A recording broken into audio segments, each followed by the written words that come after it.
Welcome back, viewers. Today I got a 1998 F150. The four-wheel drive is not working. Stick with me and I'll show you how to go about diagnosing this. Customers already told me that they have put on a new transfer case shift motor. Verified it does look new. Like I said, you can feel it going into high and low. So I'm going to focus my time on the front differential. It has a actuator, but it's vacuum driven actuator. So I've gone ahead and print off a diagram of what's going on and how the system works. Let's take a look at that.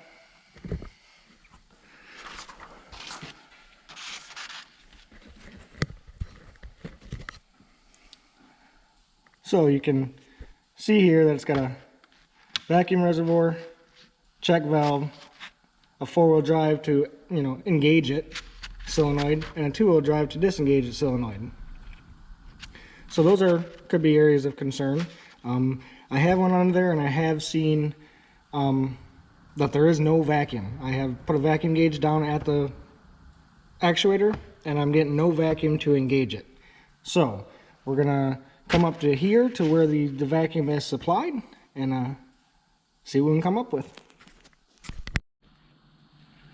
So here are our solenoids. Got two of them, one to engage the four-wheel drive, one to disengage the four-wheel drive. Right behind the battery on the driver or passenger side. So to tell which one's which, let's go to our diagram. Now, the four-wheel drive vacuum solenoid is going to have, looks like a light blue wire or a vacuum hose that goes to the actuator, and the two-wheel drive has a pink vacuum hose that goes to the actuator. So let's look over here. Oh yeah, there's my pink one. And then there's the blue one right there. So it looks like the right one is to disengage four-wheel drive, and the left one is to engage four-wheel drive.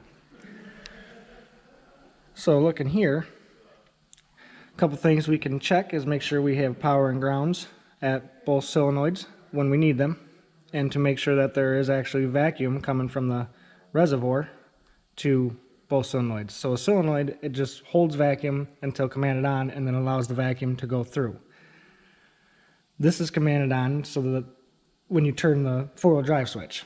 So it's got hot and run, constant power going to both solenoids, and the GEM, generic electronic module, is what controls the ground.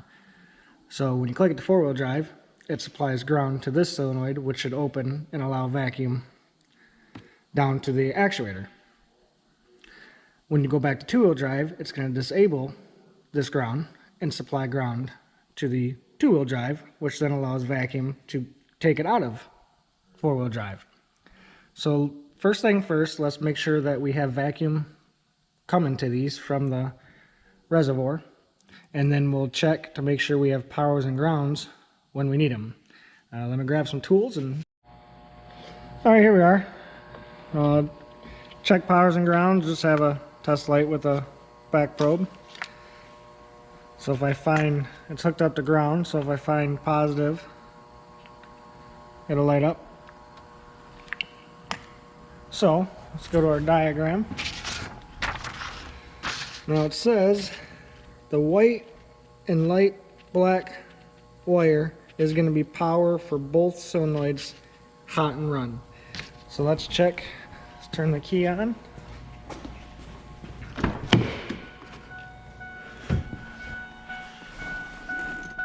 It is in two-wheel drive right now. Let's turn the key on.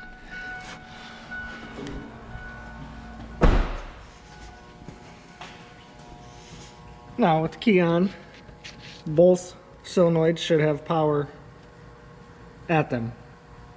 So, white and light black. That's this one on the left.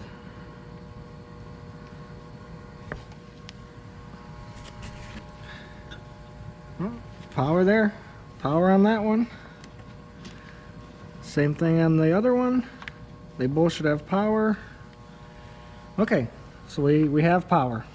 Now, let's switch our test lamp to positive so we can check ground.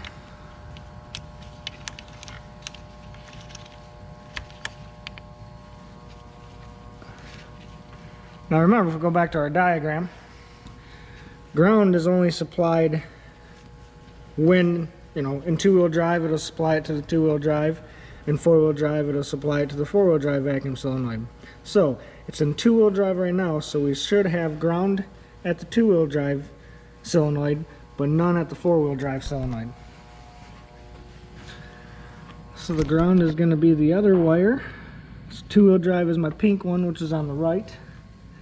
So if I back probe it a little bit,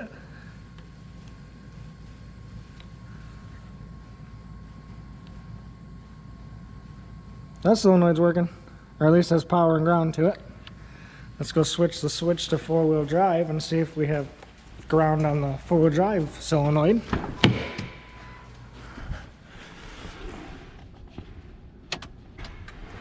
Hear the transfer case kick in. Now I shouldn't have ground on the two-wheel, which is the one so let's test that again.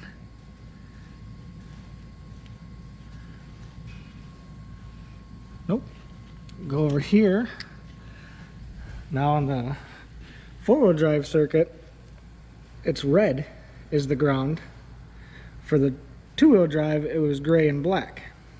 So let's, red one is the other wire right here.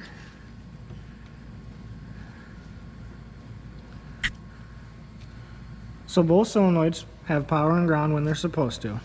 Now, let's fire it up and make sure we have vacuum getting to the solenoids.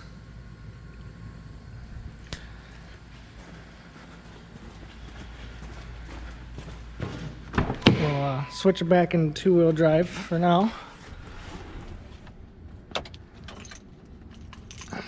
Start it up.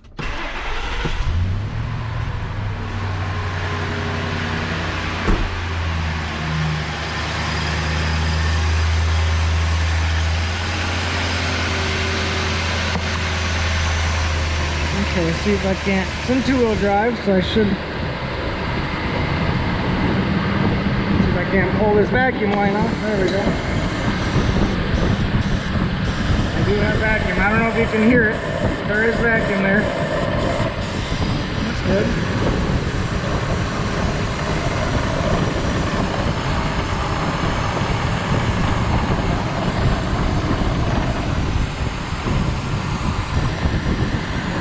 Try to get it back in. There we go. Now we'll go to four-wheel drive to see if we have vacuum going into the solenoid on four-wheel drive.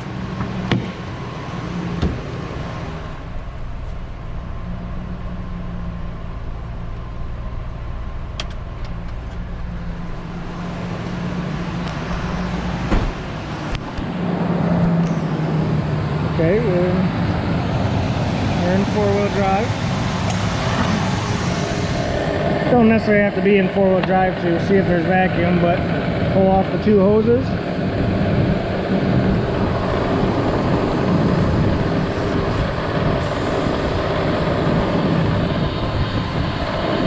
I do have vacuum on both lines going to the solenoid. So our next check is to see if the vacuum comes out of the solenoid. Okay, so now to check for vacuum coming out of the solenoid, I've just plugged in the vacuum to the solenoid and kind of left the out port open so I can see if or feel if there's any vacuum coming out. So let's go start the truck again.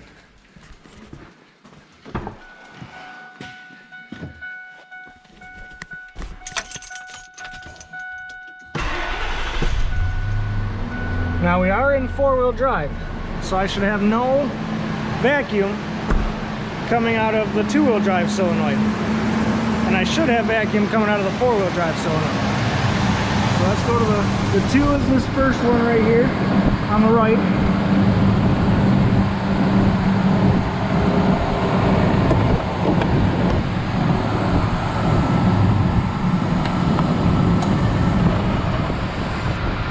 Oh, and you can hear it.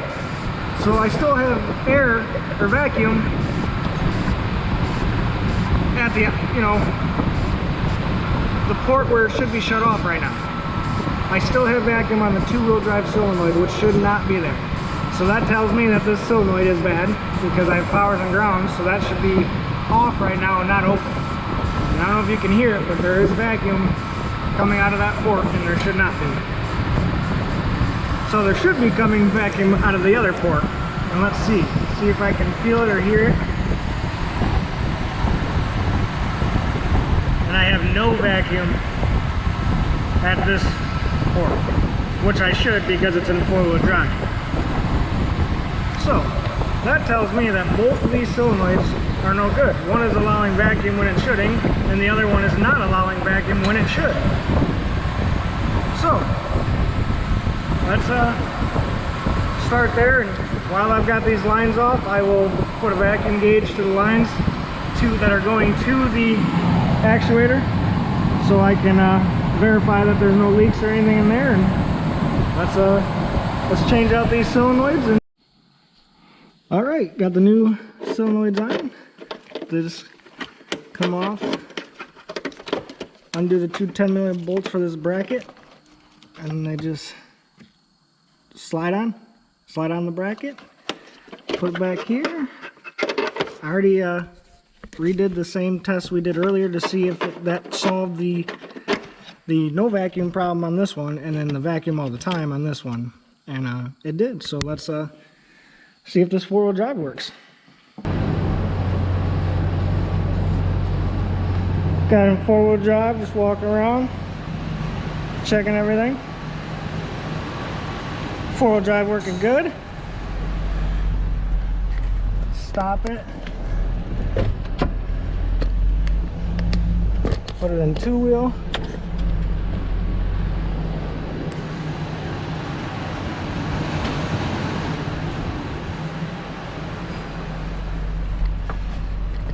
Set my makeshift brake.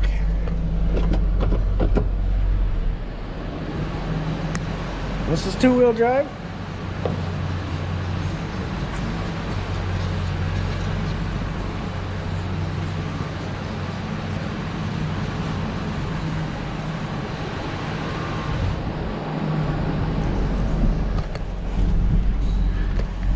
So there you have it. 4-wheel drive is working great. If you liked the video, if it helped you out, please subscribe, give me a thumbs up, and we'll see you in the next one.